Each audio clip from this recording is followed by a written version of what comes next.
Thank you అందరికీ ఇక్కడ దాకా వచ్చినందుకు.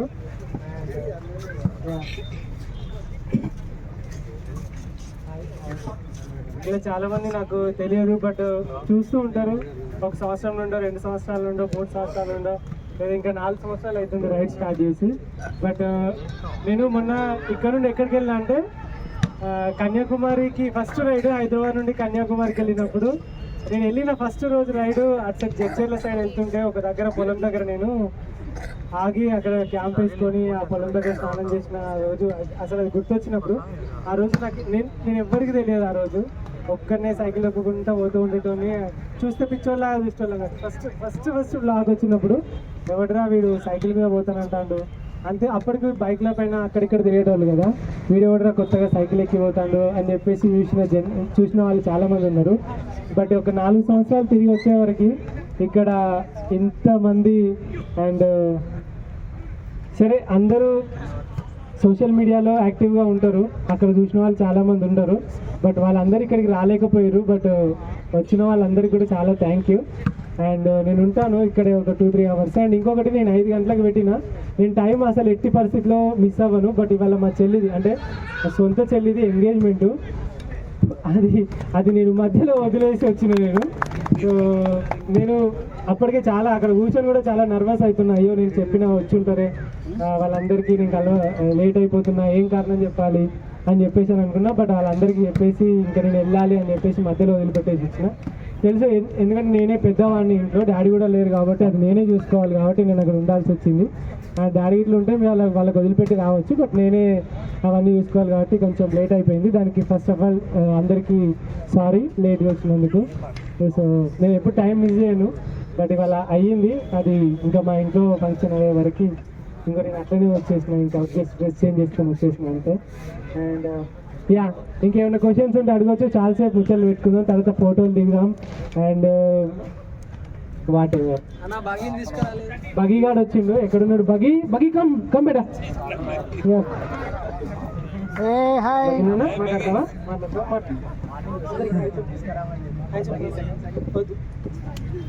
ఈ పొద్దున్నే మా తమ్ముడినే కొరికింది వాడు.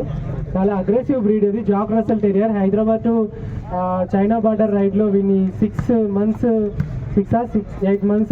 సైకిల్ వెనకాల పెట్టుకొని నేను సైక్లింగ్ చేసిన. అండ్ వీడు నాకు ఒక కొడుకులాగా అన్నట్టు. ఇప్పటికీ ఈవెన్ వీటితో రైడ్ చేస్తున్నప్పుడు ఏదైనా రెస్టారెంట్లో వీడిని అలో చేయలేదు అనుకోండి, నేను ఆ రెస్టారెంట్ కూడా పోకపోయాను. నేను బయట కూర్చొని తింటా కానీ వీడిని మాత్రం లోపల రాకుంటే నేనైతే లోపల తినను అని చెప్పేసి ఎప్పుడు బయట కట్టేయలేదు, అంత ఇష్టం వీడు నాకు. సో యా, ఇది England breed Jack Russell terrier అని, చిన్నగా ఉంటుంది, సైకిల్ మీద కంపాక్ట్ ఉంటుంది అని చెప్పేసి వీడి కోసం 14 కిలోల లగేజ్, వీడు ఒక 12 కిలోలు మొత్తం ఎక్స్ట్రా అంతా సైకిల్ మీద ఎక్కించుకొని సైకిల్ ఎక్కుకుంటూ వెళ్ళిన. వీటితో ఒక స్వీట్ మెమరీ ఉంది, స్వీట్ మెమరీ కాదు, వెస్ట్ బెంగాల్ అడవిలో నేను రైడ్ చేస్తూ ఉన్నా.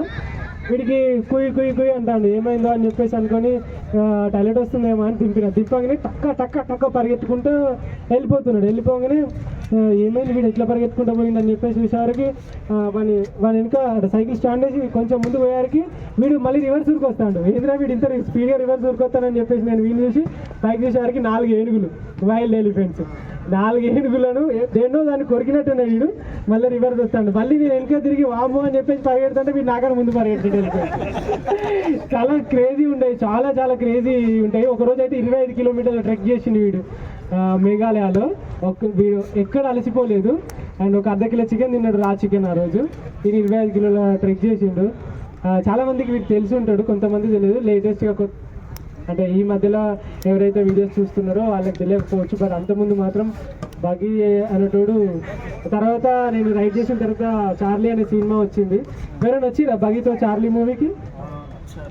ఆ రోజు ఏమైందంటే చార్లీ మూవీ వీటితో చూడాలని చెప్పేసి అంటే మన ఫాలోవర్స్ అందరికి చెప్తే వాళ్ళు ఏమన్నారంటే థియేటర్ మొత్తం ఎవరైనా బుక్ చేసుకుంటేనే మీకు డాగ్ అలా ఉంటాయని అంటే అందరికి చెప్తే చాలామంది థియేటర్లో టికెట్స్ బుక్ చేసుకొని థియేటర్ క్లోజ్ చేసి వీడిని ఒక్కరిని థియేటర్లో వదిలేస్తే ఇంకా మొత్తం థియేటర్ మొత్తం అందరు వీడి ఫ్యాన్సే కదా, ఆ థియేటర్లో అంతా తిరుగుతా అంటే సినిమా చూసుకుంటా చార్లీ మూవీ మేము చూసినాం. అది బిగ్గెస్ట్ అచీవ్మెంట్ అన్నట్టు కాబట్టి. యా చెప్పండి. Yeah yeah he did. How much time did he take to reply? There is no time actually. When I came to airport, first he came to airport, but there is a lot of చాలా మంది ఉన్నారు అక్కడ. So చాలా మంది ఉండేవారికి వాడికి ఏమిటంటే కన్ఫ్యూజన్లో ఉన్నాడు. వచ్చిండు, దగ్గరకు వచ్చిండు, స్మెల్ చేసిండు, అటు ఇటు ఎటో చూస్తాడు. ఈవెన్ ఇంతమందిలో నేనుంటే వాడు ఆగమే అవుతాడు, ఇప్పుడు కూడా పట్టించుకోడు. ఎప్పుడైతే నేను ఇంటికి వచ్చిందో అప్పుడు స్టార్ట్ చేసిండు, అరే మా ఇంటికి మా డాడీ వచ్చిండని చెప్పేసి చాలాసేపు ప్రేమ చేసిండు. అప్పటి నుండి ఇప్పటి వరకు ఈ తొడ మీద తల పెట్టుకొని పడుకుంటాడంటే లేవాడు ఇంకా వాడు.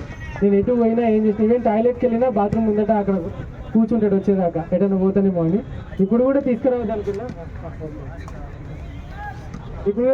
అనుకున్నా కానీ ఇంకా ఏడుస్తున్నాడు అని చెప్పేసి తీసుకొచ్చాను. ఇంకా ఏమైనా క్వశ్చన్స్ ఉంటే అడగండి, కొంచెం మాట్లాడతాను అండ్ ఆన్సర్ చేస్తాను. న్యూజిలాండ్కి వెళ్ళట్లేదు. సో న్యూజిలాండ్కి అయితే వెళ్ళట్లేదు. ఎందుకు అని అంటే ఆల్రెడీ నాకు ఆస్ట్రేలియానే 2 times రిజెక్ట్ చేసిండు, న్యూజిలాండ్ కూడా సేమ్ రీజన్తో రిజెక్ట్ చేసినాడు. నీకు ఫ్యామిలీ టైప్స్ చాలా స్ట్రాంగ్గా లేవు ఇండియాలో, సో నువ్వు మళ్ళీ వెళ్తావని గ్యారంటీ లేదు అని చెప్పేసి. ఎందుకంటే ఇండియా పాస్పోర్ట్ తోటి మనం అప్లై చేసినప్పుడు మన కరెన్సీ వాళ్ళ కరెన్సీ కన్నా చాలా తక్కువ కాబట్టి, మన జీతం వాళ్ళకి వచ్చే జీతం కన్నా చాలా తక్కువ కాబట్టి, సో వాళ్ళు ఎక్కువ శాతం ఇండియన్స్కి కానీ ఏషియన్కి కానీ రిజెక్ట్ చేసే అవకాశాలు ఎక్కువ ఉంటాయి. అకౌంట్లో చాలా డబ్బులు చూపెట్టినప్పుడు, ప్రాపర్టీస్ చూపెట్టినప్పుడు, అండ్ ఎవరైతే ఒక 30-40 ఏజ్ బిలో ఉన్న వాళ్ళకి రిజెక్షన్ ఛాన్సెస్ ఎక్కువ ఉంటాయి. సో న్యూజిలాండ్ కూడా 2 times రిజెక్ట్ చేసిండు. సో మళ్ళీ నేను ఆస్ట్రేలియా వెళ్ళినప్పుడే న్యూజిలాండ్ వెళ్దామని చెప్పేసి అక్కడికైతే ఇంకా న్యూజిలాండ్ మళ్ళీ ట్రై చేయదలుచుకోలేదు. నెక్స్ట్ ప్లాన్ ఏంటి? సో నెక్స్ట్ ప్లాన్ వచ్చేసి నా నెక్స్ట్ ప్లాన్ వచ్చేసి చెప్పాలంటే, నాకు ప్రపంచంలో 7 ఖండాలు ఉన్నాయి, 7 కాంటినెంట్స్. అందులో ఒకటి మొత్తం మంచుతో కప్పబడి ఉన్నది. సో దానికైతే నేను వెళ్ళాను, ఎందుకనంటే మనం సైక్లింగ్ చేయడం చాలా కష్టం అక్కడ అండ్ వీలవ్వదు, ఇంపాసిబుల్ అది. సో దానికి అనవసరంగా డబ్బులు పెట్టడం ఏదో రికార్డు కోసమో దేనికోసమో పోయినట్టే ఉంటుంది. సో దట్ నాది అలాంటి జర్నీ కాదు. ఈ 6 కాంటినెంట్స్ అయితే రైడ్ చేయాలి. ఇప్పటి వరకు ఈ 4 సంవత్సరాలలో ఏషియా, ఆస్ట్రేలియా 2 కాంటినెంట్స్ అయితే మనం టచ్ చేసాము. ఏషియా కూడా పూర్తిగా చేయలేదు, ఆస్ట్రేలియా కూడా పూర్తిగా చేయలేదు. ఎందుకంటే అరౌండ్ ఆస్ట్రేలియా చేద్దాం అనుకున్నా, బట్ నాకు ఇచ్చిన 3 months వీసాలో నాకు అది 3000 కిలోమీటర్ల వరకు మాత్రమే ఆగిపోయింది. సో కాబట్టి ఇప్పుడు అరౌండ్ ఆస్ట్రేలియా మళ్ళీ నేను వెళ్తాను. బట్ అప్పటి వరకు ఇప్పుడు నేను ఏషియన్ కంట్రీస్లో half of the countries maximum cover చేశాను. మిగతా హాఫ్ కంట్రీస్ ఇప్పుడు యూరోప్కి వెళ్ళబోతున్నాను. అంటే ఇండియా నుండి ఇంగ్లాండ్ వరకు సైకిల్ పైన 22 కంట్రీస్ దాటుకుంటూ వెళ్ళాలి మధ్యలో. కానీ నేను మొత్తం యూరోపియన్ కంట్రీస్ 27 అవి కూడా కవర్ చేసి, ఇక్కడ Asian, Middle East Asia, Qatar ఇవన్నీ ఉంటాయి కదా, సౌదీ కంట్రీస్, అది కవర్ చేస్తూ టర్కీ మీదుగా యూరోప్లోకి ఎంటర్ అయిపోయి అండ్ ఇంగ్లాండ్ వెళ్దాం అనేది నా plan. India to England ride మీకు తొందరలోనే చూస్తారు. దానికోసం నేను చాలా కష్టపడుతున్నా. ఇప్పుడైతే మీకు తెలుసో లేదో, నేను రాత్రి 12 గంటలకు ఎయిర్పోర్ట్కి వచ్చి 2 గంటలకు ఇంట్లో పడుకొని పొద్దున్న 4:30కి నేను రన్నింగ్ వెళ్ళిపోయినా. సో దట్ ఇంకా అలుపు అన్నది అది శరీరానికి మాత్రమే. సో అలసిపోయినా అని ఎప్పటికీ చెప్తూనే ఉంటుంది, బట్ మనకి మనం పుష్ చేసుకుంటూ ముందుకు వెళ్తే అది మన మాట వింటుంది. సో దట్ ఇప్పుడు అదే రైడ్ చేస్తూ ఉన్నా, అదే రైడ్ కోసం నేను ప్రిపేర్ అవుతూ ఉన్నా. ఓకే వద్దు. సో అదే రైడ్ కోసం అయితే ప్రిపేర్ అవుతున్నా. సో ఒక 5 kgs తగ్గాలి అండ్ స్ట్రెంగ్త్ పెంచుకోవాలి. ఎందుకంటే నెక్స్ట్ రైడ్ వచ్చేసి బ్రూటల్గా ఉండబోతుంది. కొన్ని వేల కిలోమీటర్ల ఎడారిలో గోడ్ సినిమా చూసే ఉంటారు కదా, ఆ గోడ్ సినిమాలో ఒక రోడ్ ఉంటుంది కదా, ఆ రోడ్లో నేను రైడ్ చేయబోతున్నా. దానికోసం అని చెప్పేసి నేను మంగోలియా 800 కిలోమీటర్లు నీళ్లు, ఫుడ్, మనుషులు, నెట్వర్క్ లేకున్నా, రోడ్డు లేకున్నా అలాంటి రైడ్ ముందు నేను అది చేసి వచ్చిన. ఎందుకంటే దీనికి ఎక్స్పీరియన్స్ కోసం. సో దట్ ఇప్పుడు అది ఉపయోగపడుతుంది అని చెప్పేసి అనుకుంటున్నాను నాకు. So India to England ride వచ్చేసి నెక్స్ట్ నా రైడ్. వాటర్ ఉండవు, 15 నుండి 20 లీటర్ల నీళ్ళు అయితే మనం సైకిల్ పైన తీసుకెళ్ళాలి. ఇది నా చిట్టి 2.0. ఇది వచ్చేసి సర్లీ లాంగ్ హౌల్ ట్రక్కర్. దీని యొక్క ఫ్రేమ్ వచ్చేసి మొత్తం మెటల్ స్టీల్ తోటి చేసి ఉంటుంది. ప్రపంచంలో ఈ ఒక్క సైకిల్ మాత్రమే ఈ విధంగా తయారైంది. ఎందుకంటే దీనికి ఒక్కదానికి ఆ పేటెంట్ రైట్స్ ఉన్నాయి. అన్ని సైకిళ్లను ఒక మెటల్ను వేడి చేసి చేస్తే ఈ సైకిల్ మాత్రం ఒక పౌడర్ తోటి చేస్తారు, మన ఐరన్ పౌడర్ తోటి చేస్తారు ఈ సైకిల్. అందుకే యూఎస్ నుండి తెప్పించడం జరిగింది. 2 సైకిల్ ఇరిగిపోయిన తర్వాత 3వ సైకిల్ అన్నట్టు ఇది. సో కాబట్టి ఈ సైకిల్ చాలా స్ట్రాంగ్. ఇది నా తరాలు కూడా ఈ సైకిల్ వాడుకోవచ్చు వాళ్ళు ఎవరైనా కూడా. ఇది ఇరిగిపోదు, ఏమీ కాదు. మహా అంటే మారితే ఆ టైర్లు, ఆ చైను, ఆ బ్రేక్స్, ఆ వైర్లు ఇలాంటివి మాత్రమే చేంజ్ అవుతూ ఉంటాయి, ఎందుకంటే వాటి సర్వీస్ అయిపోతుంది కాబట్టి. ఫ్రేమ్ మాత్రం ఎప్పటికీ ఉంటుంది. సో ఈ సైకిల్ పైన పోతాం. ఈ సైకిల్ దానికి తట్టుకుంటుంది, అందుకే ఎంత లగేజ్ అయినా మోస్తుంది.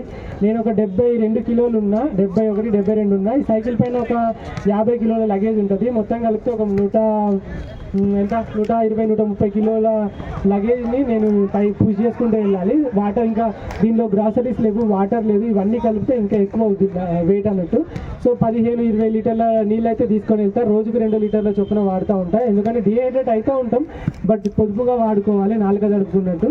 సో మధ్యలో కార్లు కానీ, లారీలు కానీ, బస్సులు కానీ ఎవరైనా వస్తే కంపల్సరీ వాళ్ళు వాటర్ అయితే మనకు హెల్ప్ చేస్తారు. ఆ విధంగా నా రైడ్ పోతే కానీ వితౌట్ పీపుల్ నేనైతే చేయలేను ఆ రైడ్. సో కాబట్టి వాటర్ వాళ్ళు ఆ విధంగా నాకు హెల్ప్ చేస్తారు. ఏంటండి మీకు తెలుస్తో లేదో, ఎవరైనా హోటల్ బుక్ చేసి ఒక 5 స్టార్ హోటల్లో నాకు ఒక బెడ్ ఇచ్చి పండుకోమంటే అక్కడ రాని ప్రశాంతత నా టెంట్ వేసుకొని నేను ఒక రోడ్డు సైడ్లో పండుకుంటే ఆ ప్రశాంతత నాకు అక్కడ వస్తుంది. ఎందుకంటే నేను అలవాటు అయిపోయినా అట్లా. సో నా బాడీ అట్లా మౌల్డ్ అయిపోయింది. ఎందుకంటే నాకు ఫ్రీడమ్ ఉంటుంది, సెక్యూరిటీ ఉంటుంది. ఫ్రీడమ్ మీన్స్ నా రూమ్ అన్నట్టు ఉంటుంది, సెక్యూర్గా అనిపిస్తుంది. అండ్ నా సైకిల్, నా ఈ బ్యాగ్లన్నీ కొన్ని తీసుకొని నా కాళ్ళ మీద వేసుకొని, నా దగ్గర వేసుకొని, వాటి మీద కాలు వేసుకొని, నా స్లీపింగ్ బ్యాగ్లో జిప్ వేసుకొని పడుకుంటే ఆనందం వేరుంటుంది. అప్పుడప్పుడు ఇంట్లో కూడా అలా చేయాలనిపిస్తుంది, బట్ ఎప్పటికీ నా మైండ్ అటు గుంజుతూ ఉంటుంది వైల్డ్ క్యాంపింగ్ కోసం. సో టెంట్లో ఇబ్బంది అయితే స్టార్టింగ్లో, ఎండాకాలంలో మాత్రం కంపల్సరీ టెంట్లో ఇబ్బంది అవుతుంది, ఉక్క పోస్తూ ఉంటుంది, నిద్ర రాదు, డోర్ లైక్ జిప్పు తీస్తే పాములు రావచ్చు, ఏమైనా రావచ్చు, దోమలు వచ్చే అవకాశం ఉంటుంది. అయినా కూడా అక్కడ ఇబ్బంది పడతాము. బట్ అపార్ట్ ఫ్రమ్ దట్ వింటర్లో అయితే బెస్ట్ క్యాంపింగ్స్ ఉంటాయి. ఇంకా మీకు తెలుసు వర్షాకాలం మొత్తం బురద ఆగం ఉంటుంది, బట్ స్టిల్ ఓకే, నేను అడ్జస్ట్ చేసుకుంటాను. Most worst day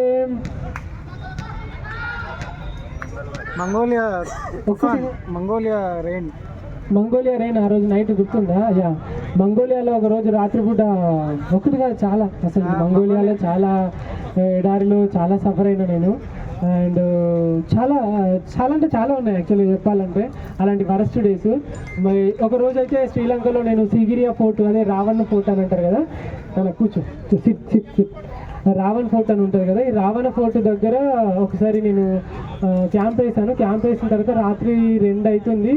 wild elephants వచ్చినాయి, చెట్లు ఇట్లా అన్నీ పీకేసిన తర్వాత లాక్ కూడా ఉంటుంది, అది పీకేసినాయి. నేను ఇట్లా వణుకుంటా ఉన్నా ఆ రోజు. బట్ నెక్స్ట్ డే ఇట్లా వాళ్ళు అక్కడ కెమెరాస్ అవన్నీ చూస్తే నైట్ ఎలిఫెంట్స్ వచ్చినాయి, అవన్నీ చూసినాయి. నాకు ప్రకృతి ఎప్పుడు ఇంతవరకు చీమ కూడా హాని చేయలేదు. సో దట్ నేను అంత ప్రేమిస్తా ప్రకృతిని. సో కాబట్టి నాకు ఎప్పుడూ ప్రకృతి కూడా హాని చేయలేదు. శ్రీలంక ఫస్ట్ కంట్రీ వచ్చేసి శ్రీలంక. ఎందుకంటే నేను ఎప్పుడైతే ఇండియా మొత్తం రైడ్ చేశానో, ఇండియా 15,000 కిలోమీటర్లు అరౌండ్ ద ఇండియా రైడ్ చేశాను నేను. సో పైన Ladakh, north east, left Gujarat, down like south Korea అంటాను, కన్యాకుమారి. సో ఈ రైడ్ అంతా చేశాను అరౌండ్ ఇండియా. సో చేసిన తర్వాత అప్పుడు నాకు ఒక థాట్ వచ్చింది, ఎందుకు నేను వేరే కంట్రీస్లో రైడ్ చేయకూడదు అని. సో అప్పుడు డిసైడ్ చేసుకున్న ఏదైనా ఒక చిన్న కంట్రీకి వెళ్దాం. సో దట్ మనం పాస్పోర్ట్, క్యాంపింగ్, ఫుడ్, మనీ ఎట్లా చేస్తాము, ఏంటిది, ఎలా చేసుకోవాలి, ఏ కంట్రీ బాగుంటుంది అంటే పక్కనే శ్రీలంక ఉంది కదా, సో ఒకసారి వెళ్దాం అక్కడికి అని చెప్పేసి సైకిల్ కొన్నా ఫస్ట్ చిట్టిని. దీన్ని తీసుకొని నేను శ్రీలంకకి వెళ్ళాను. కొలంబోలో దిగాను. కొలంబోలో దిగి కిందికి వెళ్ళేసి మొత్తం అరౌండ్ ద శ్రీలంక రైడ్ చేశాను. 2,200 కిలోమీటర్లు ఏమో రైడ్ చేయడం జరిగింది.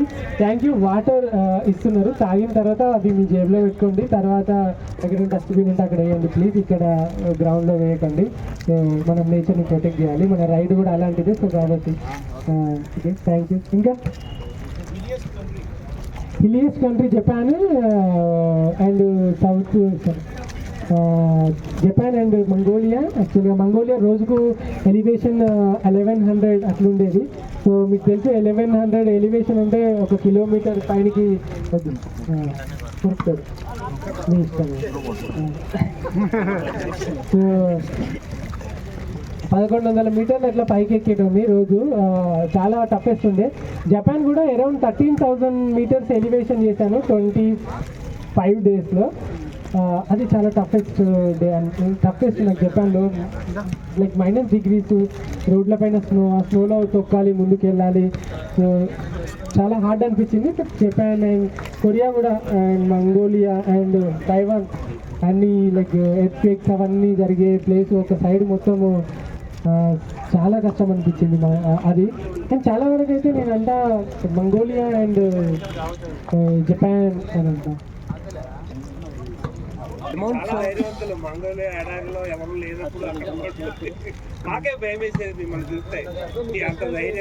మంగోలియా మస్తు ఎంజాయ్ చేసాం మేము. మంగోలియా కదా, మంగోలియాకి నాకు ఇప్పటికీ మనసు కొట్టుకుంటా ఉంటుంది. మార్నింగ్ 8 లేవగానే అప్డేట్ వచ్చింది. నా వీడియో ఒకటి ఉంటుంది, కుకింగ్ చేసుకుంటుంది. 8 o'clock సాయంత్రం కాక కుకింగ్ చేసుకునే ఒక వీడియో ఒకటి ఉంటుంది. మధ్యాహ్నం మొత్తం దుమ్ములా లైక్ మొత్తం రఫ్ రోడ్లో రైడ్ చేస్తూ ఉంటా. అన్ని ఈగలు దోమలన్నీ ముఖం మీద ఉంటాయి, జాలి వేసుకొని. సో మంగోలియా 2 నెలలు కానీ నేను చూస్ చేసుకున్నా. వాంటర్లీ నాకు చాలా పలుపు అన్నట్టు. సో రైడ్ విషయంలో ఏంటంటే ఎక్కడైతే దరిద్రం ఉంటుందో దరిద్రంలోకి వెళ్ళి పోదామని అనుకుంటా. ఎందుకంటే నువ్వు దరిద్రాన్ని జయించినప్పుడే కదా నీకు విజయం వస్తుంది. సో అనుకుంటా నేను ఎప్పటికీ. ఆ మంగోలియా వాంటర్లీ చూస్ చేసుకున్నా. రోడ్డు ఉన్నా కూడా నువ్వు రోడ్లో ఎందుకు పోవట్లేదు అని చాలామంది క్వశ్చన్ చేస్తారు. బట్ రోడ్డు ఉంటుంది, రోడ్డు పైన రోజు పోతూ ఉంటాం. రోడ్డు లేని రోడ్లలో పోతే ఎలా ఉంటుంది అని చెప్పేసి అనుకుని ఆ 800 కిలోమీటర్ల మంగోలియా రైడ్ను చూస్ చేసుకున్నా. బట్ ఒక రోజు అయితే నీళ్ళు లేక అల్లాడిపోయినా. రాత్రి చెప్పా కదా నేచర్ ఎప్పుడు నాకు కష్టపెట్టలేదని. రాత్రి సాయంత్రం 5:30-6 గంటలకు ఏమో బాగా వాన పడితే ఈ సైకిల్ మీద కవర్ ఉంటుంది కదా, కవర్ని ఇట్లా బొందలా వేసుకొని అలా నీళ్ళు నిండినాక కడుపు నిండా నీళ్లు తాగి బాటిళ్ళలో నింపుకొని పోయిన. ఆ రోజు వర్షం దారుణంగా వచ్చింది. ఆ రోజు ఎవరు చూసిరో నాకు తెలియదు ఆ video. But that was my best day. ఒకరోజు డ్రైవర్ బాడీ హీట్ టెంపరేచర్ బాగా చలిలో ఉంటే నైట్ టైంలో వచ్చి కొరియాలో, సౌత్ కొరియాలో ఒక దగ్గర సోక్చో దగ్గర ఇట్లా బాగా చలి -లో టెంపరేచర్ ఉన్నప్పుడు అక్కడ ఉన్న అతను లారీ డ్రైవర్ వచ్చేసి హీట్ ప్యాడ్స్ ఇచ్చింది. హీట్ ప్యాడ్స్ అంటే మనం పట్టుకుంటే అవి ఎట్లయితే అంటే మొత్తం బాడీ అంతా హీట్ చేస్తాయి అన్నట్టు. సో అది మాత్రం నాకు ప్రజలు హెల్ప్ చేయకుంటే నేను పోనే పోకపోయాను అసలు. సోర్స్ ఆఫ్ అమౌంట్ ఎట్లుండే అన్న? సోర్స్ ఆఫ్ అమౌంట్ లేక ఎప్పుడైనా కష్టపడ్డా? సోర్స్ ఆఫ్ మనీయా? ఇందులో నాకు ఎవరైనా హెల్ప్ చేసిరా? I don't know. ఎవరైనా హెల్ప్ చేసి ఉంటారు, నాకు తెలియదు. అండ్ ఇక్కడ చాలామంది నాకు సోర్స్ ఆఫ్ ఇన్కమ్ వచ్చేసి యూట్యూబ్ నుండి ఒక 60, 70, 80, 90 హైయెస్ట్ అంటే 1,10,000 ఏమో వస్తాయి పర్ మంత్కి. ఎందుకంటే మన కంటెంట్ వచ్చేసి మీకు తెలుసు కదా, ఇది కొంచెం రాగ్ ఉంటుంది. సో నాకు సీరియస్లీ మీరు తర్వాత ఈ సైకిల్ని ఒకసారి ఎత్తుకొని చూడండి. దీంట్లో లగేజ్ ఉంటుంది. ఈ లగేజ్ని, ఈ బీస్ట్ని నేను వేసుకొని పొద్దున్నే లేచి తొక్కుకుంటూ మధ్యాహ్నం ఫుడ్ కోసం వెతుక్కుంటూ, సాయంత్రం స్టే కోసం వెతుక్కుంటూ, తిండి దొరికిన తర్వాత క్యాంప్ వేసుకొని రాత్రి కొంచెం ఛార్జింగ్ ఉంటే ఆ ఛార్జింగ్ తోటి నేను ఎడిట్ చేసి దాన్ని అప్లోడ్ చేసి, అండ్ ఇంత టైంలో ఇంత ఎడిట్ కూడా ఎక్కువసేపు చేయలేము. ఎందుకంటే స్క్రీన్ టైం ఎక్కువైన కొద్ది ఛార్జింగ్ దిగిపోతూ ఉంటుంది. తర్వాత కరెక్ట్గా నాకు నెట్వర్క్ కూడా ఉండాలి. సో ఇదంతా చేయడానికి చాలా కష్టమైంది.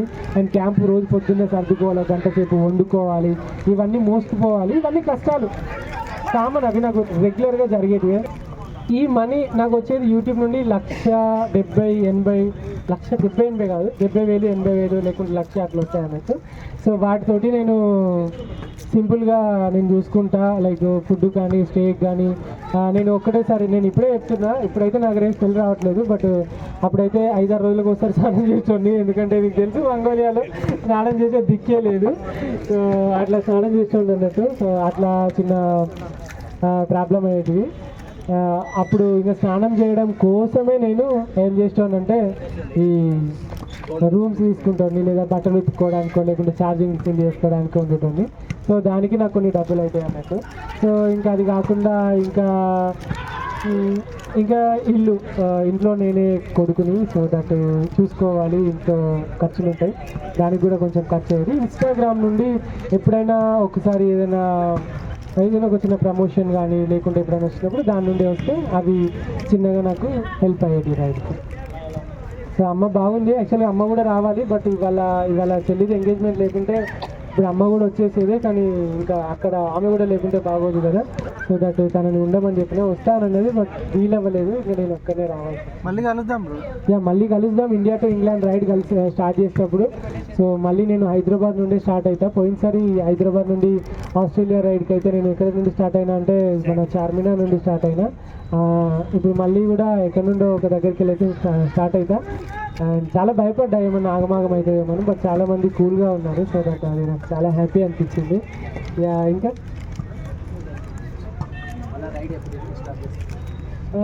రైడ్ వచ్చేసి నేను షెంజన్ వీసా వేస్తున్నాను.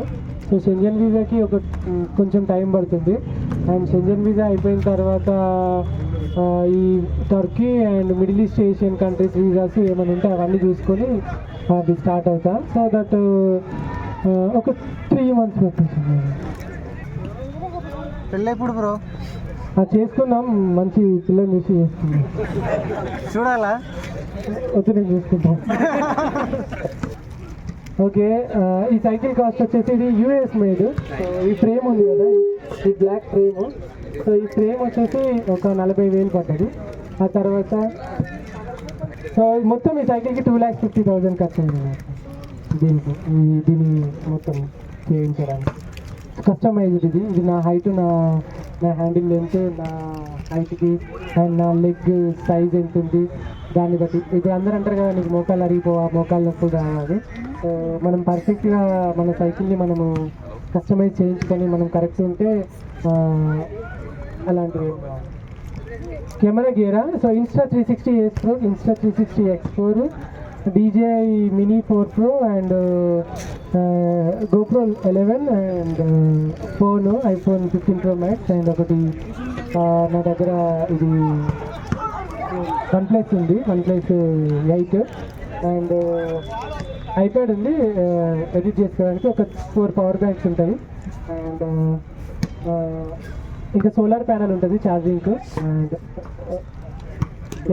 DJI మైక్స్, రాడ్ మైక్స్, ఇంతే. Drone drone DJI Mini 4 Pro. Drone shots బాగా ఎంజాయ్ చాలా మంది డ్రోన్ షాట్స్ చూస్తారు.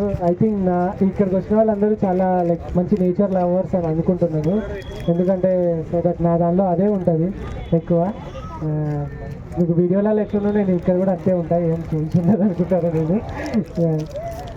మీరు ఏదో క్వశ్చన్ అడిగారు. ఫుడ్ దొరకకపోతే చాలాసార్లు ఎండిన సందర్భాలు ఎన్నో ఉన్నాయి. అండ్ ఫారెన్ కంట్రీస్లో మనకి ఇప్పుడు ఇక్కడ ఒక 30 రూపాయలకి మనకు కడుపు నిండిపోవడం అంటే నార్మల్గా బ్రేక్ఫాస్ట్ చేసుకుంటూ ఉంటాం, బట్ ఫారెన్ కంట్రీస్లో అలా ఉండదు. సో చాలామంది వెళ్ళి వచ్చిన వాళ్ళు కూడా ఉంటారు, ఒక్కొక్క ప్లేస్లో ఒక్కొక్కలా ఉంటుంది. ఈవెన్ ఆస్ట్రేలియాలో నాకు ఒక రోజు ఎప్పుడైనా హాస్టల్లో ఉండాలంటే $100 which is equal to 5,500 rupees అయ్యన్నారు. ఒకరోజు చీప్ హాస్టలే అంత కాస్ట్ ఉండేది. బట్ తెలిసి మీ అందరికీ ఇండియన్స్ అందరు నాకు ఎంత హెల్ప్ చేసారో, అందరూ ఎంత ఆదరించారో, ఎంత మంచిగా చూసుకున్నారో అనుకోవచ్చు మీరందరూ.